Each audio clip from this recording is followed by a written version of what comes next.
جس سے مراد کوئی ذہنی بیماری نہیں ہے بلکہ ایک ذہنی رویہ قسم کی چیز ہے، جس سے آپ کو یہ سمجھنے میں مدد ملے گی کہ ہمیں معاشرے میں کس طرح رہنا ہے اور کس طرح ذہنی رویوں کو ڈیولپ کرنا ہے، اور اگر کسی طرح کی کوئی بات پیدا ہو جاتی ہے ہم میں یا ہماری اولادوں میں، بہن بھائیوں میں، بچوں میں، بیوی میں، خاوند میں، تو ہمیں اس کو کس طرح رفع کرنا ہے۔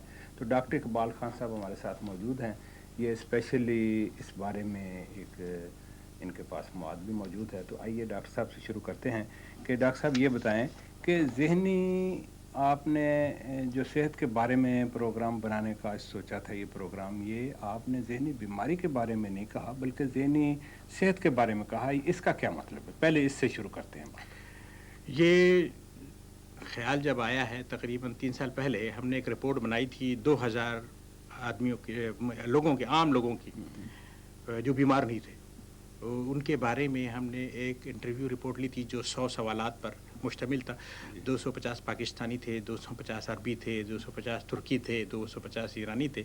سوالات تیار کر کے ہم نے 2 قسم کے اس میں گروپ بنائے تھے، ایک تو جسمانی بیماری کے بارے میں اور ایک ذہنی صحت کے بارے میں، جسمانی صحت اور ذہنی، کیونکہ ہمارا یہ نظریہ ہے جی کہ انسان جو بنیادی طور پر بیمار پیدا نہیں ہوتا، درست ہے۔ یعنی یہ پتہ چلایا گیا ہے کہ قدرت کا نظام کچھ ایسا ہے جی جی کہ جو اس کو قدرت چاہتی نہیں ہے کہ وہ زندگی میں آگے بڑھے یا پیدا ہو یا آگے بڑھے، وہ عموماً قدرت اس کو ماں کے پیٹ ہی سے اس کو جو ہے نا اپنے فطری نظام کے تحت جی جی اس کو ریجیکٹ کر دیتی ہے۔ تو پتہ چلا ہے کہ 99% جینیٹیکل بیماریاں جو ہوتی ہیں، وراثتی بیماریاں، وہ بچے پیدا ہی نہیں ہوتے۔ قدرت کا کچھ ایسا اس نے بیلنس رکھا ہے۔ صحیح۔ اچھا، اس کے بعد یہ ہوتا ہے کہ زیادہ تر جو بیماریاں ہیں آج کل وہ معاشرے کی بیماریاں ہیں، درست ہے۔ ذہنی سوچ کی بیماریاں ہیں۔ اب میں آپ کو ایک مثال دوں کہ یورپ کی تمام بیماریاں جو ہیں، وہ زیادہ تر جو بیماریاں ہیں وہ کہتے ہیں سوسائٹی کی بیماریاں ہیں۔ اسٹریس سب سے بڑا پرابلم ہے۔ اسٹریس جو ہے اس وقت ڈنمارک کو، پورے یورپ کو کھایا جا رہا ہے۔ درست ہے۔ اسٹریس کی وجہ سے سگریٹ پیتے ہیں، الکوہل پیتے ہیں، پھر اس کے بعد یہ ہے کہ غلط غذائیں کھاتے ہیں، پھر اس سے یہ ہوتا ہے کہ پھر دل کی بیماریاں اسٹریس کی وجہ سے پیدا ہوتی ہیں۔ تو ہم نے یہ سوچا کہ کیوں نہ صحت کے اچھی چیز کے بارے میں بات کریں، غلط چیز کے بارے میں کیوں بات کریں۔ تو ہم نے جب انٹرویو لیا تو ہمیں پتہ چلا، پہلے ہمارے پاس ڈینش بیک گراؤنڈ میں موجود تھے، ڈینشوں کا انٹرویو ہو چکا تھا، تو ہم نے سوچا کہ ہم غیر ملکیوں کا ایک انٹرویو لیتے ہیں، تو یہ 1.5 سال لگے تھے اس کو لینے میں۔ تو ہمیں یہ پتہ چلا کہ خاص طور پہ پاکستان سے آنے والے، ترکستان سے آنے والے سے پہلے ان کی ذہنی سوچ کیا تھی، درست ہے۔ زندگی کے بارے میں کیا رویہ تھا اور اب کیا ہو گیا ہے۔ تو ہمیں پتہ چلا کہ نوجوانوں میں جی خاص طور پہ ایک ایسی چیز پیدا ہوئی ہے، کیونکہ ان کی آئیڈینٹی مسخ ہو چکی ہے، ان کی شناخت مسخ ہو چکی ہے، ان کو مذہب اور کلچر سے دور ہو چکے ہیں وہ اپنے، جی تو انہوں میں ایک طریقے سے غصہ بیٹھا ہوا ہے، کیونکہ جب وہ اپنے ماں باپ کو دیکھتے ہیں تو وہ دیکھتے ہیں سیدھے سادھے ماں باپ ہیں، کبھی فیکٹریز میں کام کرتے رہتے ہیں، لیکن جب ان کو جاب ان کو نکال دیا جاتا ہے، جب چاہے ان کو رکھ لیا جاتا ہے، تو ایک طریقے سے ان کو معاشرے کے خلاف ان میں غم و غصہ ہے، درست اور وہ اس کا اظہار جو ہے ناری بروگیڈ میں، ویسٹرن بریگیڈ میں آپ نے دیکھا کرتے ہیں۔ ہاں ہاں، بچے جو ہیں ورلڈ کہتے ہیں، توڑ پھوڑ کی انہوں نے۔ تو اس کا مطلب ہے ان کی یہ توڑ پھوڑ کرنا جو ہے ایک لحاظ سے ان کا جس معاشرے میں یا جس جگہ وہ رہ رہے ہیں اس کا حصہ بن گیا، اس سے وہ ڈیولپ ہوا ہے۔ بالکل صحیح۔ یہ کوئی الگ سے انہوں نے کوئی شرارت نہیں سوچ لی، بلکہ ایک ڈیولپمنٹ ہے جو معاشرے میں اندر رہ کے ہوئی ہے۔ جی جی بالکل، اور یہ اصل میں ریئیکشن، انسان جو ہے یہ اوپن سسٹم ہے، جیسے آپ جو چیز آپ کے اندر آئیں گی وہی آپ اس کو ریٹرن کریں گے، سمجھے نا۔ تو یہ ایک طریقے سے فیڈ بیک سسٹم انسان کے اندر موجود ہے۔ دوسرا پھر دیکھا کہ بڑی جو نسل کے لوگ ہیں عموماً ڈپریشن ہے، اس کی سب سے بڑی وجہ یہ پیدا ہوئی کہ وہ آربٹس مارکیٹ سے بالکل دور ہیں، تقریباً 60-70% لوگ بیکار ہیں۔ ٹھیک ہے، ان کو معاشی طور پہ ان کو پیسے دے دیے جاتے ہیں، لیکن حقیقت میں یہ پتہ چلا ہے کہ انسان کا جسم اگر صبح 8 بجے سے 5 بجے تک کام نہیں کرے تو اس کو نیند نہیں آتی۔ جب تک انسان کا جسم تھکے گا نہیں تو اس کو نیند نہیں آئے گی۔ اس کا مطلب ہے فطری طور پہ اس کو مشقت میں جانا ضروری ہے، اس کی صحت کے لیے، جسمانی صحت کے لیے، ذہنی صحت کے لیے، تو مشقت میں جائے گا۔ اور ایک طرح کی طمانینت یہ بھی ہوتی ہے، خود کما کے جب لاتا ہے تو اس میں ایک الگ سا لطف ہوتا ہے۔ نبی پاک صلی اللہ علیہ وسلم کو کسی نے پوچھا کہ کس چیز میں سب سے زیادہ مزہ ہے، انہوں نے فرمایا کہ وہ جو اپنے ہاتھ سے کمائی کر کے لاتا ہے اس میں سب سے زیادہ مزہ ہوتا ہے، جو اس نے خود کام کر کے کما کے لایا۔ جی اچھا جہاں تک ڈپریشن کا تعلق ہے اس سلسلے میں لوگ جو ہیں دوائیں استعمال کرتے ہیں. اچھا اب پرابلم یہ ہے کہ حقیقت میں برین کے اندر کسی چیز کی کمی نہیں ہوتی. جب بچہ پیدا ہو گیا اس کے اندر تمام چیزیں موجود ہوتی ہیں. میں آپ کو بتاؤں کہ آپ کو اور مجھے 250 گرام سے زیادہ خوراک کی ضرورت بھی نہیں ہے. لوگ کہتے ہیں وٹامنس کی بھی ضرورت نہیں ہے. سورج سے تو وٹامن ڈی بنتا ہے. اگر آپ میں کو وٹامن کی باڈی کی ضرورت ہوتی ہے تو یہی اسٹارچ جو ہے کنورٹ اس میں انزائمز موجود ہیں جو اس کو وٹامن میں کنورٹ کر دیتے ہیں. جی بالکل. تو دلچسپ بات یہ ہے کہ باڈی کو اتنی مٹیریل چیزوں کی ضرورت نہیں ہے. اس کا مطلب یہ ہے کہ اس کو اپنے جینس کو اور اپنی باڈی کو جو ہے نا ڈینس پہ کہتے ہیں گڈ فالس ہے اس کو ان کو چانسز ملنا چاہیے کہ وہ مواقع فراہم ہونے چاہیے تاکہ وہ اگر ایک مزدور ہے تو اسے کام کرنے کا موقع ہونا چاہیے. اگر ایک آدمی میڈیا کا ہے تو اسے اخبار نکالنے ریڈیو چلانے ٹی وی چلانے کا موقع ملنا چاہیے. تو پھر اگر آپ اس کا چہرہ دیکھیں تو پھر ہم پتہ چلتا ہے کہ بھائی وہ شخص اپنے سے مطمئن ہے اور اسے کبھی ڈپریشن پہ نہیں ہوتا. یہ بہت ضروری چیز ہے. اچھا لیکن بدقسمتی سے یہ چانسز یورپ میں کسی نہ کسی حد تک ہمیں ملے ہیں. لیکن جب آپ جائیں کسی شخص سے ملیں تو اس نے سب سے بڑی کیا ہے کہ یہاں لوگوں نے اپنی گروپنگ بنا لی. بہت چھوٹے چھوٹے گروپ بنائے ہیں جو ہاں اور وہ حقیقت میں اس کی بنیاد مثبت نہیں ہے. اچھا گروپ بنانا بڑی اچھی بات ہے. اگر آپ شاعر ہیں, اگر آپ لٹریچر سے دلچسپی رکھتے ہیں, آپ اسکالر ہیں اور آپ کسی چیز پہ تفتیش کسی چیز کے بارے میں معلوم کرنا چاہتے ہیں تو وہ گروپ بنائیں, لائبریریوں میں جائیں, اس کے اوپر معلوم کریں. لیکن گروپ عموماً بنائے گئے ہیں جیلسی وغیرہ کی بنیاد پہ چھوٹی باتوں پہ. تو مجھے حیرت ہوئی, مجھے ایک صاحب ملے, انہوں نے مجھ سے کہا کہ بھائی میں نے خیریت پوچھی تو انہوں نے مجھے ایک ایسا جواب دیا, میں حیران ہو گیا. جب انہوں نے مجھ سے کہا کہ ڈاکٹر صاحب یہاں تو ہر آدمی برا ہے. تو میں حیرت میں رہ گیا. میں نے کہا کہ میں نے ان کی شکل دیکھی, پورا گھر ان کا خاندان پورا ماشاءاللہ بڑا ہے, اولادیں ہیں, گاڑیاں ہیں, کاریں ہیں, اچھے دوست ہیں. اور اسی راستے سے 8 آدمی نے ان کو سلام کیا تھا. میں 9 آدمی تھا سلام کرنے والا. اب جس شخص پہ اتنی سلامتی مل رہی ہے اور اس کے دل میں صرف پتہ نہیں کسی نے کبھی چھوٹی سی غلطی کی ہوگی. یہ فطرت ہے انسان کی. بالکل کہ کبھی نہ کبھی انسان سب غلطی کرتے ہیں. ہم جو ہیں وہ انسان جو ہے وہ غلطی کا پتلا ہے. تو انسانی غلطیاں ہم سب سے ہوتی ہیں. میں آپ کو سمجھے نا. تو اگر ہم میں معافی اور درگزر کی صلاحیت نہ ہو تو آپ وہ لے کے بیٹھے رہتے ہیں, پھر وہ آہستہ آہستہ اس کو بڑا کرتے ہیں. اسے انگریزی کا ایک لفظ ہے مونومینیا. پاکستانی قوم, ترکی قوم اور عربی قوم اس قسم میں مبتلا ہوئی جسے کہتے ہیں مونومینیا. ہر بات ہر شخص کو دشمن تصور کرنا, اور اس کا جو ہے ایک خطرناک نتائج ہونے والے ہیں خدا نہ خواستہ, کیونکہ یہ جڑ ہے ڈپریشن کا اسٹارٹ ہوتا ہے اس سے, مونومینیا سے. آپ ہر آدمی کو دشمن سمجھتے ہیں. آپ کو یہ بھی نہ ہونا چاہیے کہ ہر دشمن کو بھی دوست سمجھ بیٹھیں, یہ بھی غلط بات ہے. لیکن مطلب یہ ہے کہ بیلنس ضرور ہونا چاہیے. یہاں بڑا زبردست آپ نے پوائنٹ دیا ہے. تو اس کا مطلب اسی لیے ہم میں نیشنلزم کم ہوتا جا رہا ہے. نیشنلزم کا مطلب تو ہے بڑی سوسائٹی, ساری قوم ایک قوم تصور ہو.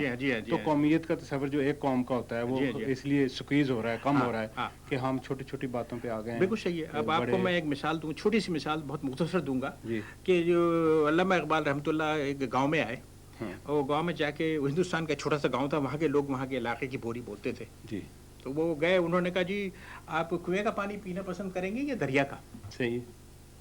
تو لوگوں نے کہا کہ دریا کا پانی میٹھا ہوتا ہے, پہاڑوں سے آتا ہے. تو انہوں نے کہا کہ دریا کا پانی پینا پسند کرو گے یا سمندر کا؟ تو انہوں نے کہا سمندر تو اور بھی وسیع, مچھلیاں ملیں گی, اس میں سے ہمارے بچوں کی پرورش ہوگی. تو انہوں نے اس لوگوں سے کہا کہ دیکھو تم جو اس علاقے کی زبان بولتے ہو بولنا چھوڑ دو, اردو زبان بولو, یہ قومی زبان ہے. یہ الیکشن سے پہلے کی بات ہے, 1943 کی بات ہے. تو وہ جو تھے علامہ اقبال تھے, وہ سمندر تھے.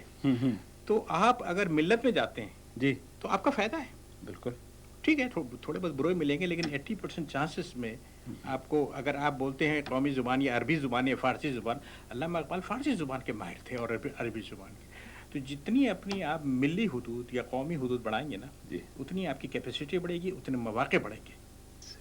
تو یہ, اور جس کو جتنے مواقع ملیں گے اتنے ہی اس کا ڈپریشن اور ذہنی مرض غائب ہوگا.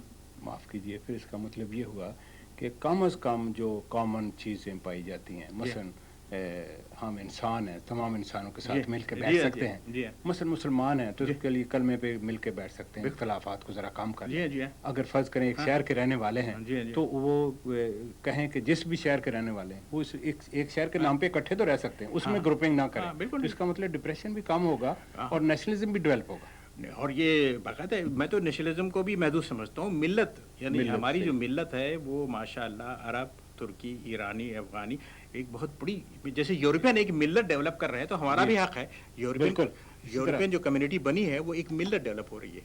اسی طریقے سے ہماری بھی ایک اچھی خاصی ملت ہے، ہمارا بھی بہت ساری کامن چیزیں ہیں، تو ہم ان پہ ہمیں نظر رکھنا چاہیے۔ تو اچھی چیزوں کو سیکھنے کی طرح پھر یورپ سے یہ سیکھنا منع تو نہیں ہے نا کہ وہ جب ای یو کے نام پہ اکٹھے ہوں، یورپین یونین کے نام پہ اکٹھے ہو رہے ہیں اور اب ممالک بڑھتے جا رہے ہیں، تو اس کا مطلب یہ اچھی چیز کا حاصل کرنا یہ کوئی بری بات تو نہیں کہ ہم بھی کسی نہ کسی وجہ سے اکٹھے آپس میں ملیں اور بیٹھیں اور اختلافات کو کم کریں۔ یہ دلیل ہے ڈپریشن کو دور کرنے کی۔ اچھا، یہ میں آپ کو دینا چاہتا ہوں کہ لائف کو تناظر میں دیکھیں، جتنا آپ اپنا لائف کا تناظر بڑھائیں گے آپ کو اپنی خامیاں اور اپنی کمزوریاں چھوٹی نظر آئیں گی۔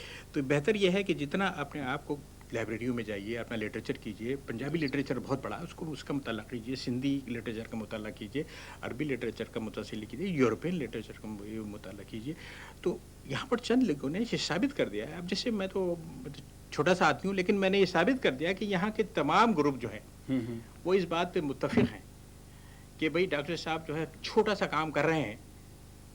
کوئی آج تک کسی گروپ نے مجھ سے نہیں کہا کہ بھائی اختلاف نہیں ہے۔ اس کی وجہ یہ ہے کہ ہم نے صرف یہ کہا کہ بھئی ہم چھوٹا سا اپنا ایریا ہم نے علم کا مقرر کر لیا ہے، اور خواہ وہ میرانج قرآن ہو یا جو غفور صاحب کا ریڈیو ہو یا ریڈیو ہو، جو بھی چیزیں ہوں، ہم جگہ جاتے ہیں، مارشل ذوالفقار کا اخبار ہو، ہر جگہ ویلکم کہا جاتا ہے ہمیں، کیونکہ انہیں معلوم ہے کہ یہ شخص جو ہے گرو بندی نہیں کر رہا ہے بلکہ ایک قومی کام کر رہا ہے، یہ ملی کام کر رہا ہے۔ اس قسم کی اگر فکر ہم ڈالیں نا اپنے ذہن میں تو ڈپریشن اور دوسری بیماریوں سے جو ہے نا انہیں تناظر بڑھائیں۔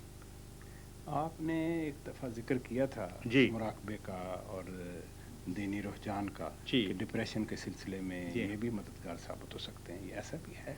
اصل میں کوئی مشاہدہ ہے آپ کا اس سلسلے میں؟ کافی مشاہدے ہیں، میرا بھی ہے، لوگوں کا مشاہدہ ہے۔ اصل میں پرابلم یہ ہوتا یہ ہے کہ ہم نے سائنس کو اور مذہب کو ایک ٹکراؤ اختیار کیا ہوا شروع سے، لیکن اب جانتے ہو کیا ہوا ہے کہ سائنسدان جو ہے وہ اب زہر کا پیالہ پینے کے لیے تیار نہیں ہے، سائنسدان ذہین ہو گیا۔ اب میں آپ کو مثال کی بتاتا ہوں، سمجھے صحیح۔ اس کی وجہ یہ ہے کہ چرچ نے جب سقراط نے کہا کہ زمین جو ہے وہ سورج کے گرد گھومتی ہے، اس کی آبزرویشن تھی، سمجھے نا، تو چرچ نے کہا نہیں، سورج جو ہے وہ زمین کے گرد گھومتا ہے۔ انہوں نے اس کو زہر کا پیالہ دیا، اس کو مار دیا۔ سن 2003 میں ہزاروں سال بعد چرچ نے معافی مانگی ہے۔ یہ بہت بڑی بات ہے اس دور کی، یہ بڑی بات ہے کہ اب چرچ یہ کہتا ہے کہ ہم نے اس وقت غلط زہر کا پیالہ دے دیا تھا۔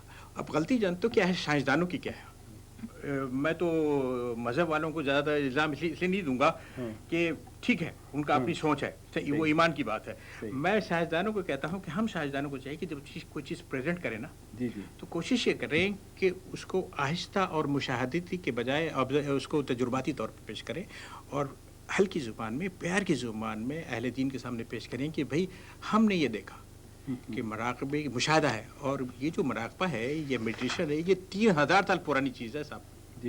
یہ شروع کیا تھا بدھسٹ نے، بدھوں کا جو ہے یہ، اس کے بعد یہ صوفیوں نے اس کو اپنایا، آپ کو معلوم ہے اس کا نام تھا میڈیٹیشن شروع میں نا، پھر ہندوؤں نے اس کو اپنایا، تو اس کا ان کا یہ مشاہدہ تھا۔ بعد میں بھی جب صوفی اور ہمارے جو بزرگوان آئے انہوں نے بھی محسوس کیا کہ اس کے اندر دم ہے۔ اچھا، اس کا عبادت سے کوئی تعلق نہیں، نہ مذہب سے کوئی تعلق ہے، میں آپ کو صحیح بتا رہا ہوں، یہ حقیقت میں ایک آبزرویشن تھی، چونکہ ہمارے یہاں رجحان یہ مذہب سے ہمیشہ منسلک رہا کسی نہ کسی طریقے سے، بدھسٹ سے یا ہندو مذہب سے، عیسائی مذہب سے۔ اس کے بعد ہمارے صوفیوں نے بھی اس کو اڈاپٹ کیا اور یہ ثابت کیا کہ اس کے اثرات ہیں۔ اب یہ ہے کہ ہم سائنسدانوں کے ساتھ ہے کہ ہم ہمیشہ تجربات سے ثابت کرتے ہیں مشاہدوں کو۔ تو ہماری کوشش یہ ہے کہ ایک کتاب ابھی حال میں نہیں آئی ہے، اس کا نام ہے فزیولوجی آف میڈیٹیشن۔ اس نے یہ ثابت کر دیا ہے کہ برین کی جو ویوز ہوتی ہیں، عموماً جب میں آپ سے گفتگو کر رہا ہوں یہ بیٹا ویوز ہیں، یعنی تیز ویو ہے، لیکن جب میں سونے کی حالت میں ہوتا ہوں تو الفا ویو ہوتی ہیں، اور الفا ویو میں یہ خاصیت ہوتی ہے کہ وہ انسانی جسم کو سکون دیتی ہیں، اسٹریس سے دور رکھتی ہے۔ درست۔ اور آج کل کا جو دور ہے وہ اسٹریس سے بھرپور ہے، جتنے بلڈ پریشر ہیں 80% بلڈ پریشر جو ہے وہ اسٹریس کی وجہ سے ہے۔ درست ہے۔ تو انہوں نے یہ کوشش کر رہے ہیں کہ کم سے کم جو اسٹریس کا فیکٹر نکال دیا جائے میڈیٹیشن کے ذریعے، یعنی ہم لوگ ڈاکٹر لوگ کوشش کر رہے ہیں، کیونکہ اسٹریس کا علاج دوا نہیں ہے۔ آپ نے اگر ہم آپ کو دوا دی نا اعصاب کی دوا، تو اس کے بہت سارے سائیڈ ایفیکٹس ہیں، تو اگر ہم آپ کو میڈیٹیشن کرائیں یا مراقبہ کرائیں تو جو بلڈ پریشر جو اسٹریس کی وجہ سے ہے وہ غائب ہو جائے گا، لیکن جو بلڈ پریشر آپ کی کڈنی کی وجہ سے ہے اس کے لیے ہمیں دوا دینی ہے۔ دوا دینی، صحیح ہے۔ اور یہ بات اب منظر عام پہ آتی جا رہی ہے جی ہاں، جی ہاں، کہ میڈیٹیشن کے ذریعے جی اسٹریس کو کم کیا گیا، بلڈ پریشر کو کم جی کیا جی گیا، ہاں، جی لوگوں ہاں، کو ذہنی جی سکون ملا جو جی ہاں، جی میڈیٹیشن میں چلے گئے. بالکل بالکل صحیح تو ہے. یہ ایک واقعی یہ فزیکل بات نظر آ رہی ہے. نہیں اس پہ تو باقاعدہ ماشاءاللہ ثبوت آ رہے ہیں. ابھی کتاب جو آئی ہے نا فزیولوجی آف میڈیٹیشن، یہ ہاتھوں ہاتھ لکھی ہے، 3 ملین کے اس کے وہ چھپے ہیں، اور یہ 17 ڈاکٹروں نے مل کے لکھی ہے، اور باقاعدہ ہمارے پاس انہوں نے برین کے گراف بتائے ہیں، بلڈ پریشر بتائے ہیں، لیکن انہوں نے اس بات پہ اسٹریس دیا ہے کہ اس میں 99% جو ہے اسٹریس فیکٹر ہے، اور 99% اسٹریس جو ہے آج کل کی ماڈرن دور میں نا جی جی، بیماری کی جڑ اسٹریس ہے. کہ جو کتاب نئی مرتب کی ہم نے جی اس میں جو نئی باتیں سامنے آئی ہیں جی ہاں. وہ آپ اس کا تذکرہ کریں. ہاں اس میں ہم نے خاص طور پہ یہ دیکھا ہے کہ بنیادی مسئلہ جتنے ذہنی مسائل کا ہے نا، جی جی، وہ ہم نے دیکھا شناخت، نوجوانوں میں شناخت ہے، اور بڑی عمر کے لوگوں میں اسٹریس ہے، کیونکہ وہ یہاں کے پھنس گئے ایک طریقے سے محسوس کرتے ہیں، حالانکہ وہ پھنسے نہیں ہیں. اگر ان کو اپنے کلچر، مذہب، زبان، ان چیزوں سے لگاؤ ہو اور اس میں عملی حصہ لیں. صحیح ہے. یعنی یہ میں علماء والی بات کر رہا ہوں، ملا والی نہیں. یعنی ملا سے میری مراد ہے، ملا جو ہے وہ آپ کو گناہ ثواب میں الجھا دے گا کہ یہ کرو گے تو یہ ملے گا، حور اور جنت نہیں. لیکن آپ صحیح مذہب کے، یعنی جو مذہب ہمیں صحیح بتاتا ہے، پڑوسی آپ کا کوئی بوڑھا پڑوسی ہے، آپ ذرا دروازہ کھٹکھٹا کے پوچھیں کہ بھائی تمہاری طبیعت کیسی ہے، تمہارے لیے میں کوئی چیز خرید کے لا دوں. آپ یقین کریں کہ آپ اس کا چہرہ آپ دیکھیں. صحیح، سمجھے؟ صحیح صحیح. اس طریقے سے آپ نے ایک سیفٹی پیدا کر لی ہے اپنے پڑوس میں، اپنی نفسیاتی سیفٹی.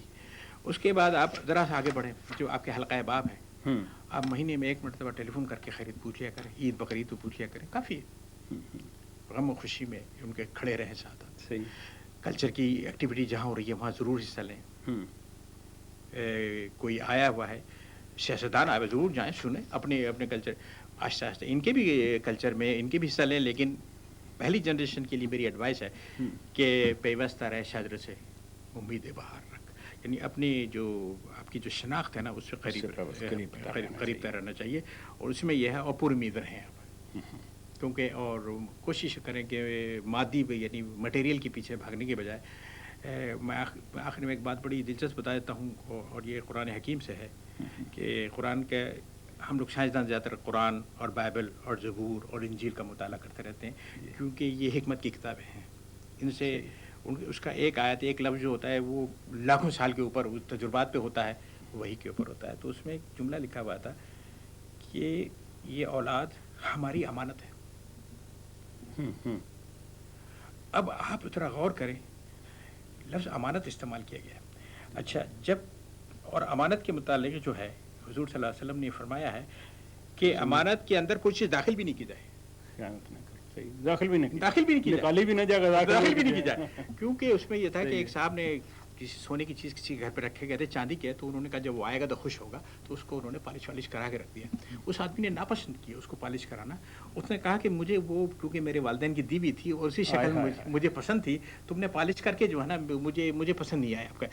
تو خیانت جو ہے، تو اسی طریقے سے اولاد کے بارے میں آپ کو صرف یہ بتانا چاہتا ہوں کہ اگر آپ صرف جو یہ سارا ہم جھنجھٹ لے رہے ہیں، گاڑیاں اور ٹھیک ہے گاڑی عام ضرورت کی چیزیں تو ضروری ہیں، لیکن اگر ہم زیادہ مٹیریل ڈیولپ کریں گے نا تو حقیقت میں ہم ان کو نقصان پہنچائیں گے. صحیح ہے. تو بہتر یہ ہے کہ آپ اس امانت کو، کیونکہ اس میں تمام صلاحیتیں ہیں جینس کے اندر. اس کا مطلب ہے اولاد جو ہے اگر اللہ کی امانت سمجھ لی جائے اور ہم اس میں خیانت نہ کریں، اپنی طرف سے کچھ داخل نہ کریں، فطری طور پر رجحان دیکھیں، فطری طور پر دین بھی سکھائیں، ساری باتیں کلچر بھی سکھائیں، لیکن ہم اپنی طرف سے خود کوئی مرضی نہ کریں، تو یہ ایک امانت آپ سمجھ گئے. آپ اس پہ دباؤ نہ ڈالیں کہ وہ انجینئر بنے یا ڈاکٹر بنے یا بزنس میں. آپ دیکھیں تماشا 16 سال کے بعد وہ خود ہی بنے گا. صحیح. کیونکہ یہ پتہ چل گیا ہے اب کہ جینس کے اندر تمام صلاحیتیں موجود ہیں، ہر چیز موجود ہے اس میں. صحیح ہے. تو اس کا مطلب یہ ہوا کہ سائنسدانوں کو دین کے لیے سافٹ کارنر رکھنا چاہیے، ایک وسیع القلبی کا مظاہرہ کرنا چاہیے، اور اسی طرح دینی حلقوں کو سائنس یا علم کے بارے، جدید علم جو آ رہے ہیں ان کے بارے میں وسیع القلبی کا مظاہرہ کرنا چاہیے. اس کا مطلب یہ ہوگا کہ دین اور جدید علوم کا جو ملنا ہے، اکٹھے ہونا ہے، اس سے نتائج اچھے پیدا ہوں گے کہ وہ اگر آنے والے دور میں حکیم الامت علامہ اقبال کی مثال میں دوں گا کہ وہ دینی اور دنیوی علوم کو اکٹھا کر کے اس کے دونوں کے ماہرین ہوں، تو پھر نتائج جو ہے نا وہ حکیم الامت کی شکل میں ظاہر ہوتے ہیں. بالکل آپ نے صحیح کہا. اور اس کی وجہ یہ ہے کہ میرا ذاتی خیال یہ ہے کہ ماڈرن سائنسدان جو ہے نا وہ جو ہیں انہوں نے ٹرینڈ کو سمجھ لیا ہے، اور وہ جانتے ہیں کہ جو وہی ہوتی ہے یا جو جتنی ہماری 4 بڑی کتابیں ہیں، قرآن، زبور، انجیل، تورات، یہ ان کے اندر جو چیزیں موجود ہیں وہ کسی نہ کسی طریقے سے جو ہے نا دنیا کا وہ کائنات کے بارے میں بتا رہی ہیں، سمجھ گئے نا؟ اچھا، یہ جو علم ہے جو انگریزوں نے شروع کیا ہے وہ جو ہے علم چیزوں کا علم ہے. صحیح. اچھا، جو حقیقی علم ہے وہ علم آف دی ٹروتھ ہے، یعنی آپ کو سچائی کا علم ہے.